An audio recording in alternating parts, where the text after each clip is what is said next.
I was going through my videos, getting ready to airdrop them to my iPad. I do most of my videos with the iPad, and I pushed the wrong button and deleted my morning video. So here's kind of a recap at the end of the day, what I did today. So one of the things I did is I built this shelf to put the microwave because it was taking up way too much room on this little tiny counter space. And this top board right here came off of the cut table. Well, that's the cut table right there. And there was a big crack on one spot. So I cut it off and squared it off. And the piece that was left over was 17 inches, which works out perfectly for the microwave, 17 by 14. And the microwave is 17 by 12. And then I had some old 2x6s that I cut these brackets down so I could screw in through this part right here into the wall and then down through the top. And then I screwed this piece of wood down through after it was set.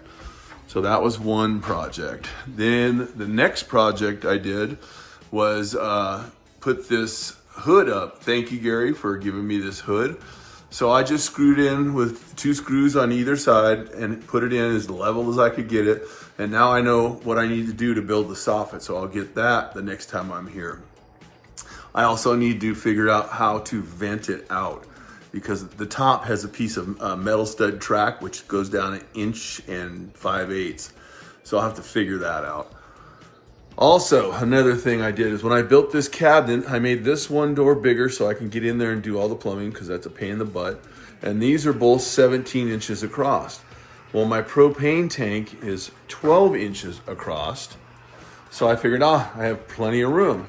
I did 4-inch fascia all the way around, and that still came out to be 12 inches. Well, this tank has a rib around the middle where they attached and welded the 2 parts together, and it stuck out maybe 1/8, maybe a little bit more, 3/16 out more, so it wouldn't fit. So I had to cut off 3/8 of an inch right there, and now the tank fits.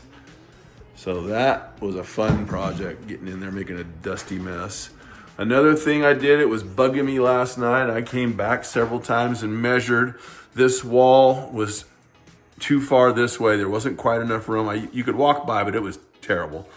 So I took this completely apart. Luckily, I used screws on everything, so I took it all apart, unscrewed it, moved it 2.5 inches that way. So my plumbing still comes up on this side on the ground of the plywood, and my drain pipe that goes down still fits inside. So everything fits inside this right here. So that worked out great. So I reframed it, level, plumb, square, blah, blah, blah, got that all back together. And then I came and put this header in and got that in, so that's done. This right here, my wife and I went to an estate sale, I don't know how many years ago, and I bought this at the estate sale. I thought this was really cool. So I finally got somewhere to put it because I knew I was going to put it somewhere. So that's a good deal. I like this right here. But this right here, I'm going to build a little medicine cabinet out of a bunch of used wood and cut it out and then set it in and then have a few shelves in there so you can put your deodorant and shower, toothpaste and all whatever you need to put in there.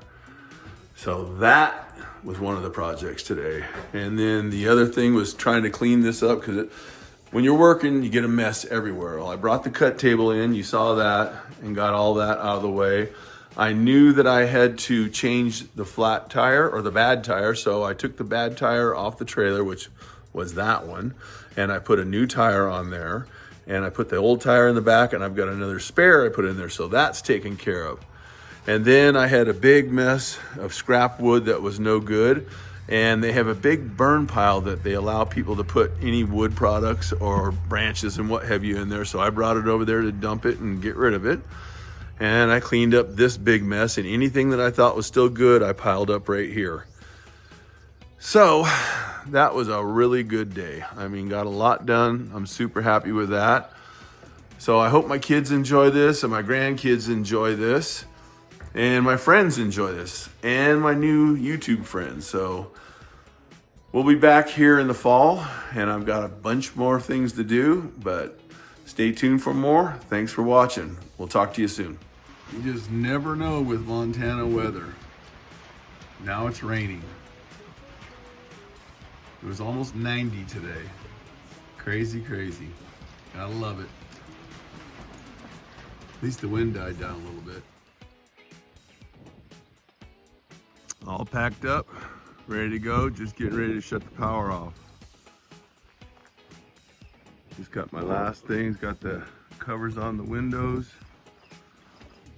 and ready to head down the road. It is about 5:15 a.m. So I'll be back in the fall to get more done here at the Montana property. Talk to you soon. Good morning. I made it home. Last night I drove straight through. It took me 21 hours. I didn't want to sleep in the truck again. I felt good, so I said, what the heck? But I was gonna videotape it last night when I got there at 1:30 California time, which is 2:30 Montana time. And I left at 5:30 a.m., so it kicked my butt. Anyways, that was a great trip to Montana. Now I've got a million other things I gotta start doing here, so stay tuned for all the fun. Oh boy. Actually, gonna work on the van. I really wanna get that van done.